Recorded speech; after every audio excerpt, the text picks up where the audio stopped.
So the effort that I want to start out with this panel today is to just give a very short and brief overview of the chemistry of ocean acidification, so we're all on the same. My focus will be on what it is for the Pacific Northwest in particular and here in the town. And then we'll go into the panel, and we have three very distinguished scientists who are the experts in our area from this region. And I will introduce them a little bit later. And it shows you how well we work together between the universities and the federal government. That's one of the themes I think is critically important, that the relationship we have here in the Pacific and Northwest is quite unique because we have many, many experts who are here locally working between universities and the industry and the federal government to solve a very serious problem. So let's get started. So what I will talk about particularly is why coastal environments are particularly vulnerable to ocean acidification, because we have the coming together of a number of different processes that cause a lower pH of these waters.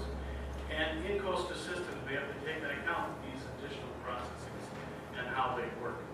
Also, we'll want to talk about our recent research that we just completed this year, past summer, so some very new results. And I want to pay particular attention to what we have learned about how ocean acidification works in estuaries, with canals, etc. Now, to make sure we're all on the same page, I first wanted to say what ocean acidification is. You've all been through high school. You've had this in high school. So this is a repeat of your high school chemistry course. So bear with me for just a few minutes. It's very, very simple.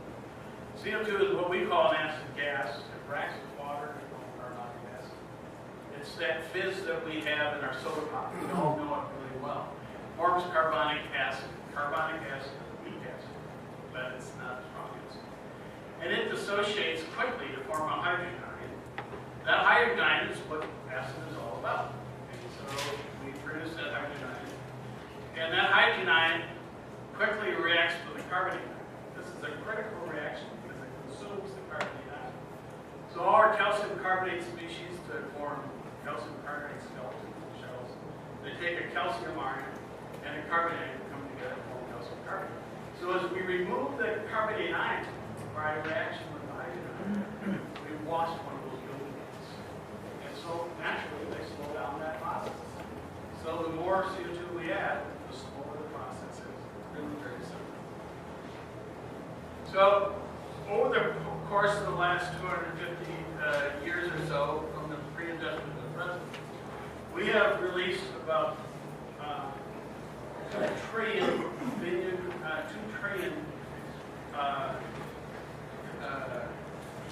tons of carbon dioxide in the atmosphere over the last 250 years. And that's caused a pH drop of 0.1 pH. Now, pH is like, it's a logarithmic scale, just like a rhythm scale.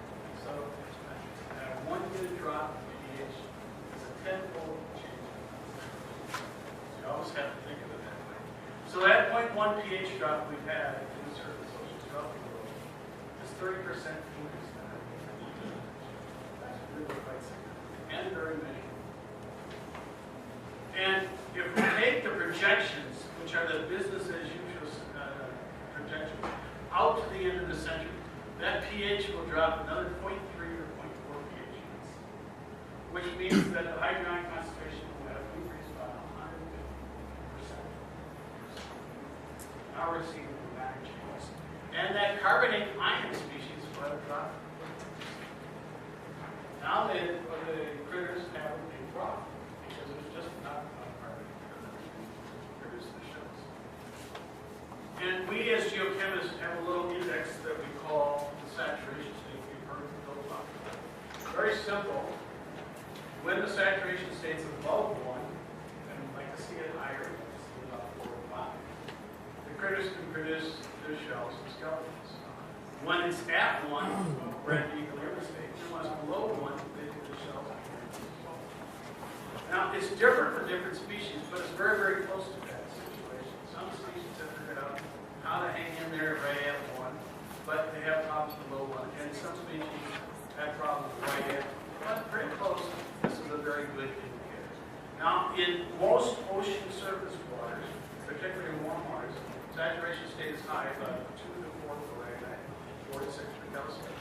In cold waters, because we take up more CO2 in cold waters, saturation stays already about 2 in most cold waters. And we have to find where that corrosive water, where saturation stays less than 1. That's what my job is. So as we add more CO2 into the water from the atmosphere to the ocean, we're causing that corrosive water to get closer and closer to us. That's the point you have. And the common species, as Bill was talking about, the more soluble phases, are regulated species. And that's things like the oysters, very early stages of the oysters and pteropods and these species. Less soluble species, the calcitic species, about 50% less soluble, are things like aquifers and forms. So we have to know what the mineral formation is. Now, what we have done over the past, in the decade of the 1990s, is to actually survey the global ocean by working on the low spectrographic survey.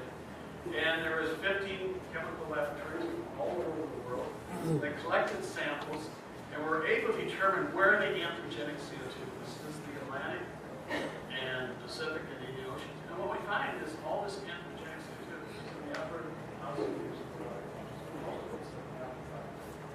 Where all the action is biological.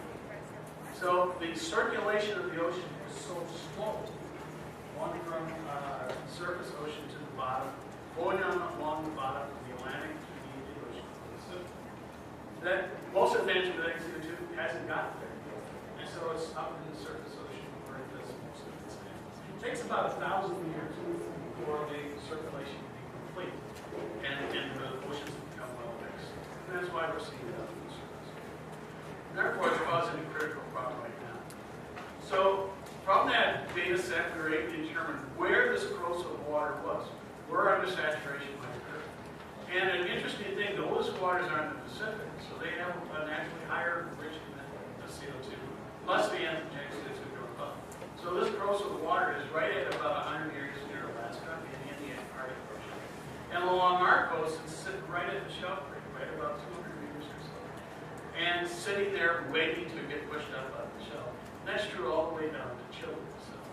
So we're a particularly vulnerable region by the natural process of the circulation of the oceans. And in our area, we are particularly worried because we do have upwelling on our continental shelf that can push these waters into areas that affect our habitats.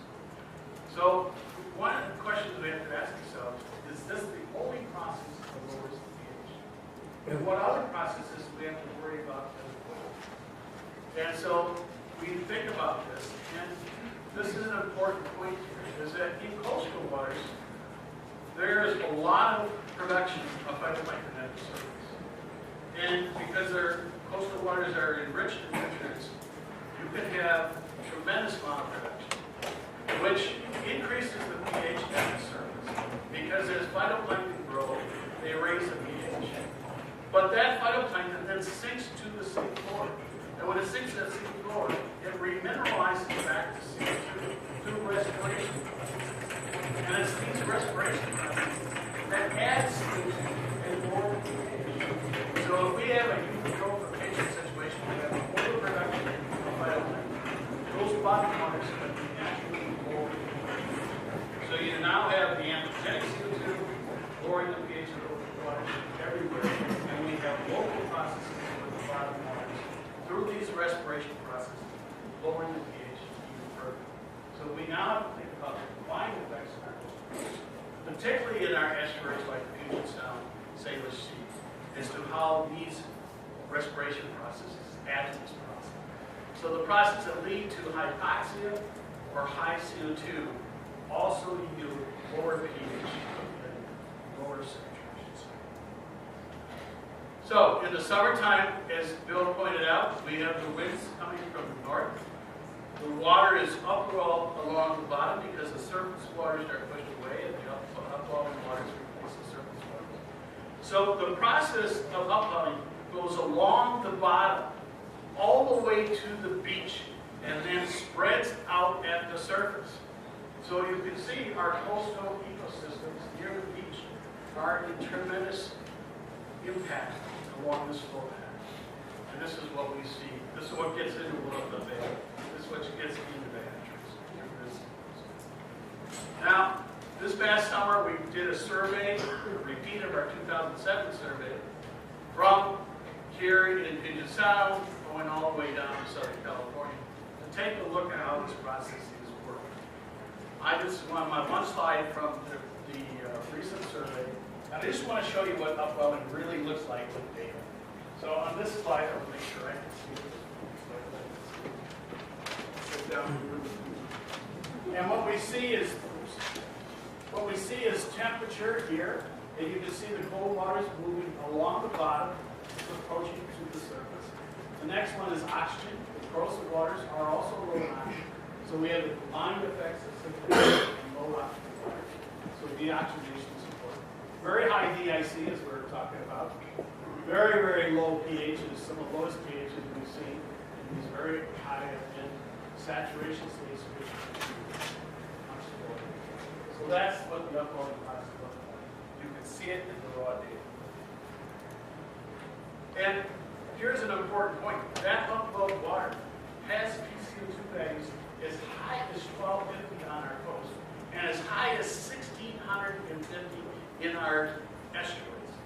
So when we run the experiments, we have to think of the large range in concentrations that we see in our coastal environments, as you won't see in the open ocean. We have to rethink how we run the experiments. And we can think about what kind of values we want to do in our experiment based on what we see. So in Puget Sound, because of a very close association we have with the University of Washington, we were invited on Jan Newton's cruise, the President cruise in Puget Sound, to see what might the impacts be in our region. We're tracking now this water that's upwelled here along the bottom into Hood Canal. And what we find is that in the summertime, many times this upwelled water just goes through Edmonton and fills in the main basin of Puget Sound and Hood Canal along this pathway.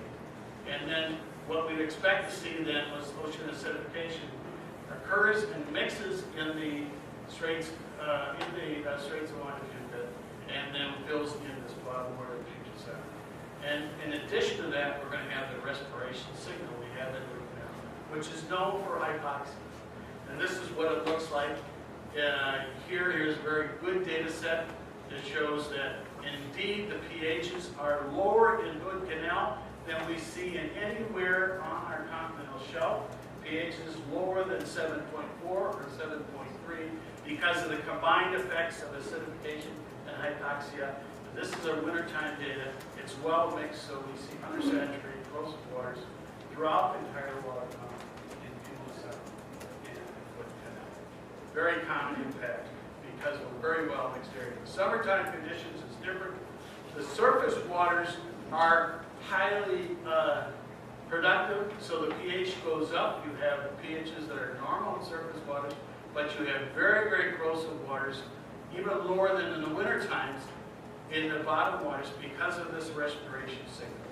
And so if you have a wind event like Bill was talking about, bringing these deeper waters to the surface, then you would have a perfect example of an event that would take place in a hatchery of very, very corrosive waters getting in our hatchery. I'm going to skip this slide because it's a bunch of calculations. The important thing to know is that right now about 24 to 49% of our deep water CO2 emissions in these embayments are due to ocean acidification. In a 2x CO2 world, when we have 560 parts per million, it will be about 50 to 80% dominated by ocean acidification over the respiration processes. That's the direction we're heading. So the conclusions that we have is that in the bottom waters we see very low pH waters, and they are most often in the near bottom waters. In the winter time we can see it, and the summertime it's highly stratified. And upwelling and respiration processes are the major contributors to the high PCO2 low pH. They work together. So we now have to worry about combination of hypoxia and acidification working together in our estuaries to show